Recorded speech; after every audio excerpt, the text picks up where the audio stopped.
नमस्कार, मैं रचना शर्मा चढ़ती कला डैम टीवी देख रहे हैं सभी दर्शकों का स्वागत करती हूं। आप देख रहे हैं हरियाणा के समाचारों की शुरुआत से पहले एक नजर आज की मुख्य सुर्खियों पर।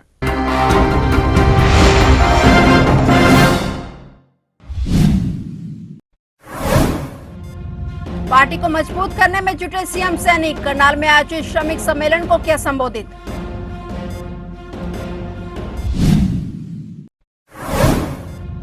छब्बीस साल बाद फिर से शैलजा की सिरसा सीट पर वापसी, चारों प्रमुख पार्टियों के उम्मीदवार घोषित। कुमारी शैलजा ने किया सहृदय आभार व्यक्त।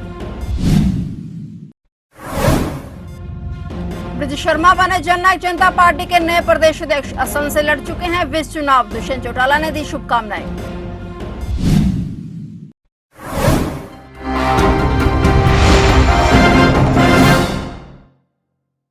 और अब समाचार विस्तार से। चुनावी माहौल है, हर जगह नेता अपनी पार्टी को मजबूत करने में जुटे हुए हैं। करनाल में आज एक कार्यक्रम जिसमें सीएम नायब सैनी पहुंचे। ये कार्यक्रम कामगर संघ हरियाणा के बैनर तले हुआ और जिसमें पूरे हरियाणा से श्रमिक कार्यकर्ता पहुंचे। उन्होंने कई मांगों को सीएम नायब सैनी के आगे रखा। वहीं जब उनसे कांग्रेस की टिकट अनाउंसमेंट को लेकर सवाल किया गया तो सीएम नायब सैनी ने कहा कि टिकटों का अंदरूनी मामला है कांग्रेस का, पर टिकट निकाली तो सही, अच्छा है। इस दौरान सीएम सैनी ने अपनी सरकार की उपलब्धियों को बखान किया। वहीं उन्होंने विपक्ष पर जमकर निशाने साधे। हरियाणा के हमारे श्रमिकों ने एक यहाँ से संकल्प लिया है कि हरियाणा का पूरा श्रमिक, क्योंकि पहली बार है कि नरेंद्र मोदी की सरकार ने गरीब व्यक्ति को मजबूत करने का काम किया है और आज पूरा श्रमिक ये संकल्प लिया है कि हम एक एक वोट वो कमल के फूल का बटन दबा करके नरेंद्र मोदी जी को 10 की 10 लोकसभा की सीटें देने का काम करेंगे और उसके लिए दिन रात मेहनत करेंगे। इनकी कुछ मांगें थी, उन मांगों को हमने कहा है कि पीछे भी जब मैं लेबर मिनिस्टर था तब भी इनके कुछ पदाधिकारी हमने उसमें कमेटी में लिए हुए थे और उनके हाथ में जो भी वो योजना बनाते थे उस योजना के आधार के ऊपर उन तक लाभ पहुंचता था और उस बात से ये बहुत संतुष्ट हैं कि हमारी नरेंद्र मोदी की सरकार ने और ये डबल इंजन की सरकार मनोहर लाल जी ने गरीबों के लिए बहुत योजनाएं चला करके उन तक लाभ पहुंचाया है। कांग्रेस ने लिस्ट जारी कर दी है सर, गुरुग्राम में अभी भी पेंच फंसा है, श्रुति और विजेंद्र का टिकट कट गया है। और देखिए, क्योंकि उनका आंतरिक मामला है टिकटों का, परंतु लिस्ट निकाली तो अच्छा है। कुछ कहना चाहेंगे? इंतजार कर रहे हैं, कुछ कहना चाहेंगे? अब मैदान में है। हरियाणा के पूर्व गृह मंत्री अनिल विज ने कांग्रेस पर तंज कसते हुए कहा कि उम्मीदवारों की लिस्ट के साथ साथ कांग्रेस की आपसी लड़ाई भी सड़कों पर आ गई है। वहीं उन्होंने राहुल गांधी के झूठ बोलने में पीएचडी करने की बात भी कही। इस दौरान विज ने वीवीपैट को लेकर सुप्रीम कोर्ट की याचिका रद्द करने के फैसले का स्वागत किया और जेजेपी पर भी जुबानी प्रहार किया। पूरा महीना लगा है इनको लिस्ट तय करने में और रोज इनकी लड़ाई हुई है। रोज ये घोषणा करते रहे आधिकारिक तौर पर कि शाम तक आ जाएगी, कल आ जाएगी, लेकिन वो कल नहीं आई। अब लिस्ट बाहर आ गई है, लिस्ट के साथ लड़ाई भी बाहर आ गई है। जो लड़ाई अंदर बैठ के दफ्तर में हो रही थी अब वो सड़कों पर हो रही है, क्योंकि इनकी लड़ाई की जड़ें बहुत गहरी हैं। वो जड़ें अपना असर जरूर दिखाएंगी। ये बहुत स्वागत योग्य कदम है ये माननीय उच्चतम न्यायालय का कि नॉन इशू को इशू बना रहे थे और वो तो रोने का इशू बना रहे थे क्योंकि उनको हार लिखी सामने नजर आ रही है। तो वो तो ये इशू बना रहे थे कि भाई जब बाद में रोना है तो वीवीपैट का नाम ले लेके रोना है। अब किसी और चीज का ढूंढ लेंगे, किसी और चीज का करेंगे, चुनाव आयोग का कर देंगे, कहीं पर किसी और का कर देंगे। रोना तो इन्होंने है ही है। पूर्व केंद्रीय मंत्री और कांग्रेस के राष्ट्रीय महासचिव कुमारी शैलजा की 26 साल बाद सिरसा संसदीय क्षेत्र में वापसी हुई है। उन्हें कांग्रेस ने इस बार लोकसभा चुनाव में उम्मीदवार घोषित कर दिया है। कांग्रेस प्रत्याशियों की सूची में पहले से लगाए जा रहे प्रयासों के मुताबिक सिरसा के लिए कुमारी शैलजा का नाम रहा। गौरतलब है कि कुमारी शैलजा इससे पहले 2 बार सिरसा संसदीय क्षेत्र से सांसद रह चुकी हैं। साल 1991 में पहली बार सिरसा से चुनाव लड़कर शैलजा ने अपने राजनीतिक करियर की शुरुआत की थी। साल 1998 में हुए संसदीय चुनाव में डॉक्टर सुशील इंदौरा से पराजित होने के बाद शैलजा ने अंबाला का रुख कर लिया था। कुमारी शैलजा के पिता चौधरी दलबीर सिंह दिग्गज राजनीतिक रहे हैं। वे 4 बार सिरसा से सांसद रह चुके हैं। कुमारी शैलजा ने कांग्रेस के शीर्ष नेतृत्व का आभार व्यक्त किया। उन्होंने कहा कि कांग्रेस के शीर्ष नेतृत्व द्वारा मुझे आगामी लोकसभा चुनाव में सिरसा से प्रत्याशी चुनने के लिए हृदय से आभार व्यक्त करती हूं। सिरसा की जनता जनार्दन को मैं यकीन दिलाती हूं कि आप सभी के हक की आवाज को बुलंद रखूंगी। गौरतलब है कि सिरसा संसदीय क्षेत्र से अब तक 4 प्रमुख राजनीतिक दलों के उम्मीदवार घोषित हो चुके हैं। कांग्रेस से कुमारी शैलजा के अलावा भाजपा से डॉक्टर अशोक तंवर, जजपा से रमेश खट्टक और इनेलो से संदीप लोटू उम्मीदवार के तौर पर मैदान में आ चुके हैं।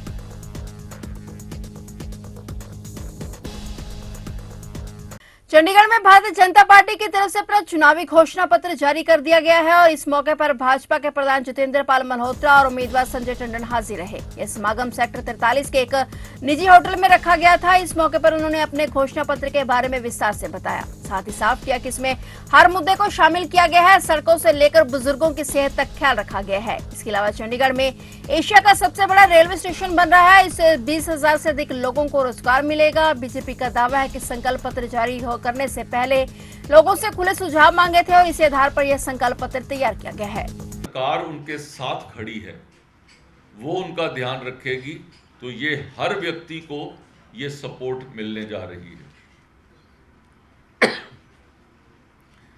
मुद्रा लोन जो अभी तक 10 लाख रुपए तक होता था, उसको 20 लाख तक ले जाने का हमने इसमें रखा है।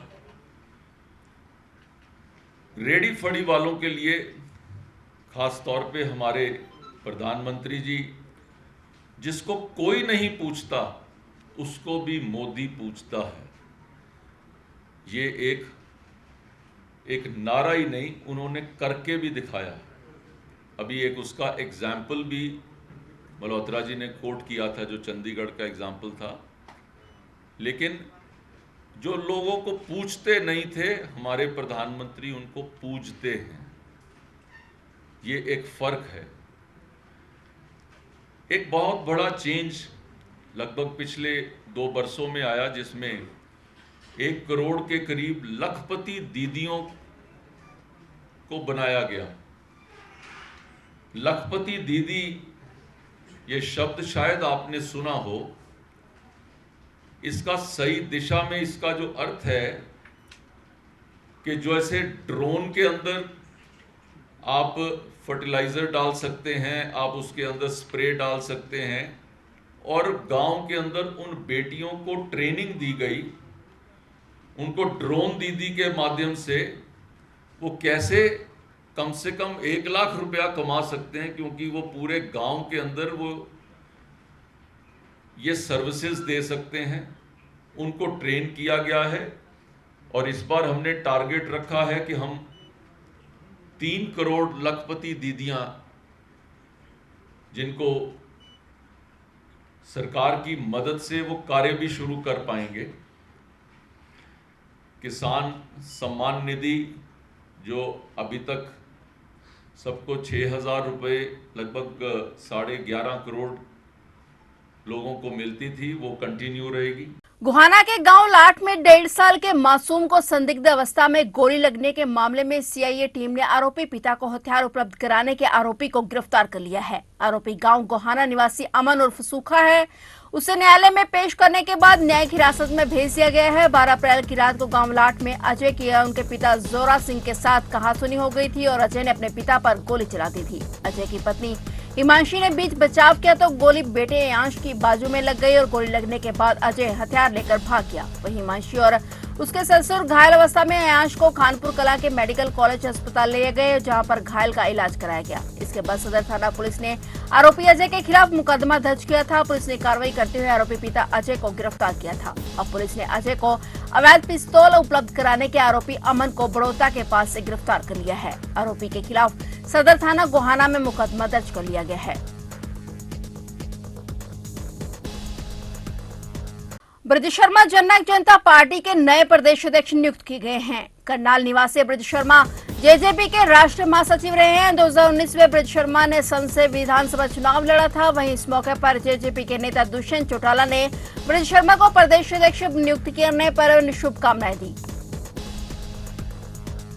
हरियाणा में पूर्व मुख्यमंत्री चौधरी बंसीलाल की पोती और पूर्व मंत्री किरण चौधरी की बेटी श्रुति चौधरी को भिवानी महेंद्रगढ़ लोकसभा सीट से टिकट नहीं मिली है। उनके स्थान पर रावदान सिंह को कांग्रेस ने प्रत्याशी बनाया है। इस पर किरण चौधरी और श्रुति चौधरी के समर्थित वर्करों में मायूसी है। किरण चौधरी ने कल 27 अप्रैल शनिवार दोपहर 12 बजे कार्यकर्ताओं की आपात बैठक बुलाई है। इस मीटिंग में बड़े फैसले के कयास लगाए जा रहे हैं।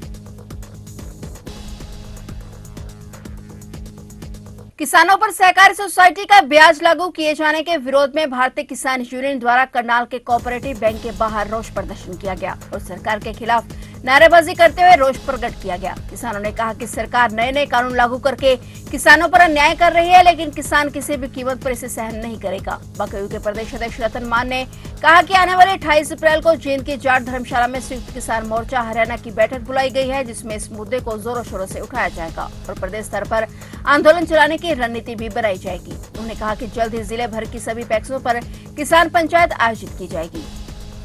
सरकार किसानों पर जो सोसाइटी का 0% का ब्याज था, उस ब्याज को लागू करने जा रही है। और आज हम यहाँ जो जीएम है कोऑपरेटिव बैंक के, उनसे मिले हैं। उन्होंने कहा कि जो केंद्र से जो छूट आती है उसके दस्तावेज देने होंगे, डॉक्यूमेंट्स देने होंगे, नहीं तो आपने 7% का ब्याज देना पड़ेगा। उन्होंने कहा हम ये कहते हैं कि सरकार पोर्टलबाजी के नाम पर ब्याज को दोबारा से लागू करने जा रही है। जब पिछले 10-15 साल से ये बैंकों का काम चल रहा था, किसानों से ब्याज नहीं लिया जा रहा था, तो अब ऐसे वक्त में क्या जरूरत पड़ी जो किसानों को इस तरह के डॉक्यूमेंट्स जो इन्होंने मांगने का अब प्रयास किया है। कल इन्होंने अपने कर्मचारियों को आदेश दे दिए हैं कि आप ज़बरदस्ती किसानों से डॉक्यूमेंट्स लो, उनके पोर्टल बनाओ। तो हम ये कह रहे जो प्रथा चली आ रही थी वो प्रथा रहनी चाहिए और किसानों को परेशान ना करो।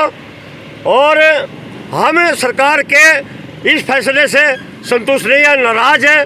इसका विरोध होगा, पूरे प्रदेश में विरोध करेंगे। इन्होंने पिछले साल भी इस तरह की शरारत की थी, लेकिन वो उनकी चल नहीं पाई और कई जिलों में बड़ा भारी विरोध भी हुआ था। तो कल 28 अप्रैल को जींद की जाट धर्मशाला में SKM हरियाणा की बैठक बुलाई गई है, उसमें भी इस मुद्दे को रखा जाएगा। और हम चेतावनी देना चाहते हैं कि हम सभी पैक्सों पे किसानों को इकट्ठा करेंगे, सभी बैंकों के सामने इकट्ठा करेंगे और सभी किसानों को इसके खिलाफ आंदोलन करने के लिए तैयार करेंगे।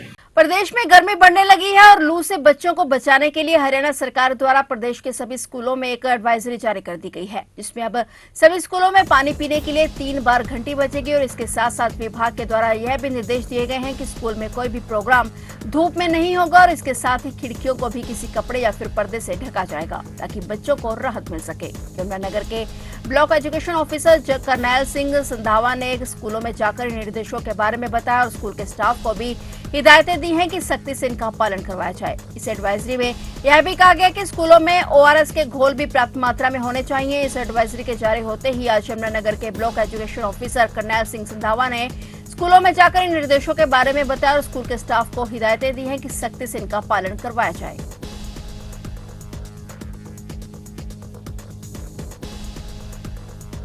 फिलहाल हरियाणा के समाचारों में इतना ही और नए समाचारों के साथ फिर से हाजिर होंगे। तब तक के लिए देखते रहिए चढ़ती कला टाइम टीवी और मुझे दीजिए इजाजत। धन्यवाद।